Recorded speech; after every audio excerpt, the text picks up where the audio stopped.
If you're almost finishing a degree and you need to start worrying about getting your first job or secure your first client, it might be a little bit challenging and kind of scary to go through the process of getting hired. But there are some guidelines and principles that you want to follow to get your first job that will highly increase your chances of being hired and that you're getting the job you really want to. My name is Diogo Lança and welcome to Role Delta.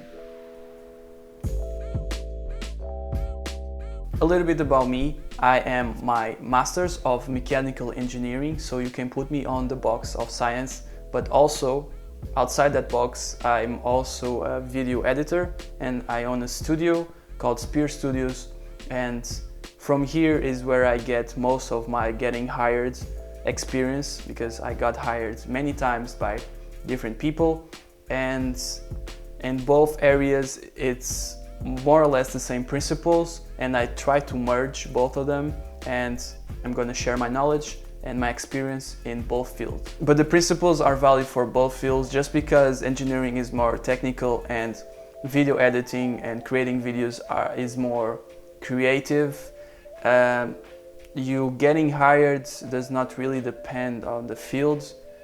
It's a little bit more specific in different ways, but the principles are the same. One thing I learned about getting hired is to create your own identity and create your brand. So each time you go to a company to get hired, more towards the science type, or you go some clients, you want to present your portfolio and present who you are and sell that you are unique and you're not gonna get the same as the others. So you are different, you are your own thing. Something different is happening with you. Talking more about creating a brand, I did that with my studio. So first I started just with my own name.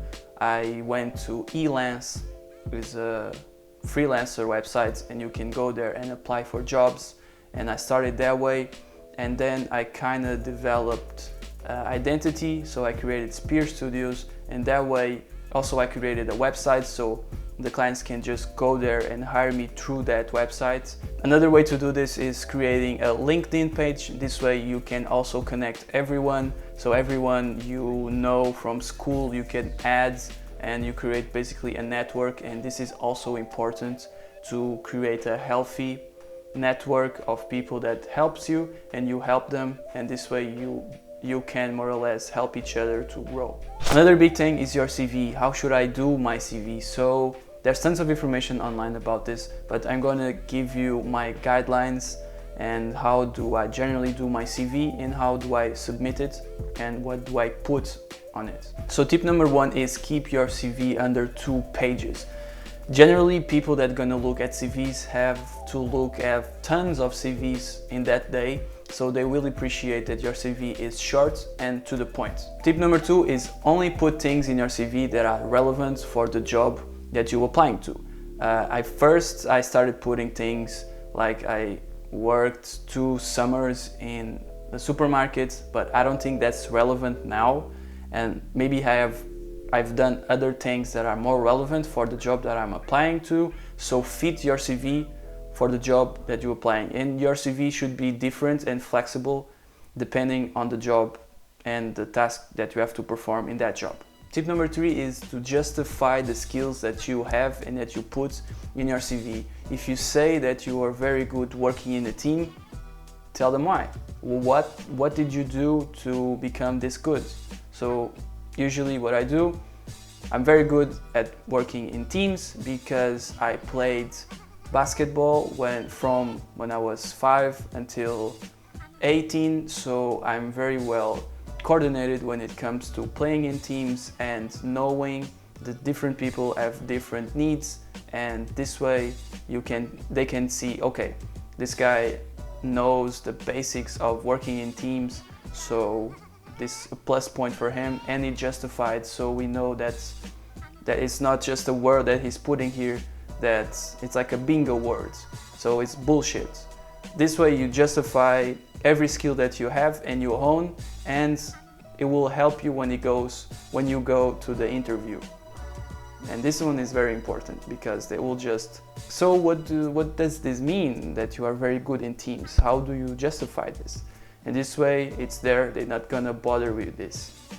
Because they know they go through thousands, maybe hundreds of people to hire, and they know the bingo words and they will poke you with this. Tip number 4, and this one is more towards the science type, will be use templates for the curriculum. You don't need to invent the wheel again.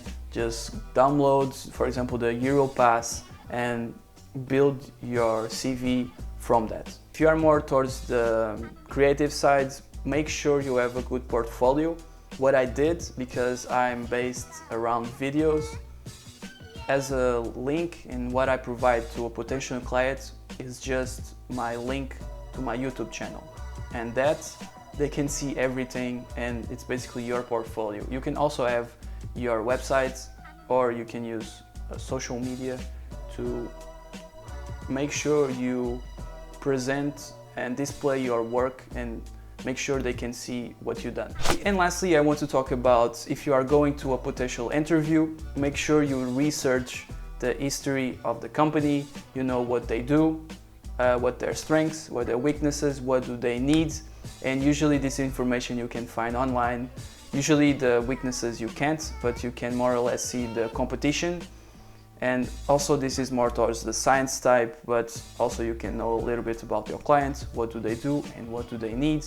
And this is very important because usually they also ask this in the interviews, and if you know a little bit about the history and show that you are interested, they're gonna love you, and it's 1 point for you. So basically before the interview, just research your clients or your company, because if you applied, means that you want to work there and they want to know why. So yeah, do your homework, please. And these are my quick tips for you to increase your chances of getting hired. Please let me know on the comments down below if you are using these techniques, if you use this, if you want more information about these techniques and topics, leave them in the comment section below. And make sure you go to rolldelta.com to see the blog post associated to this video, and you can find all the useful links down there. And I see you on the next video. Please subscribe to Roll Delta and enjoy the other videos. See you. Small change, but it got me to stop going to Facebook completely, and I only went to YouTube to reply to comments, and that was it. So no Facebook, and I just deleted the little icon that says Facebook. So it was kind of simple, but yeah, this is one of the things that you have to try for yourself, and you're gonna see big differences. So the second big change was me starting using Habit, RPG, and Feature.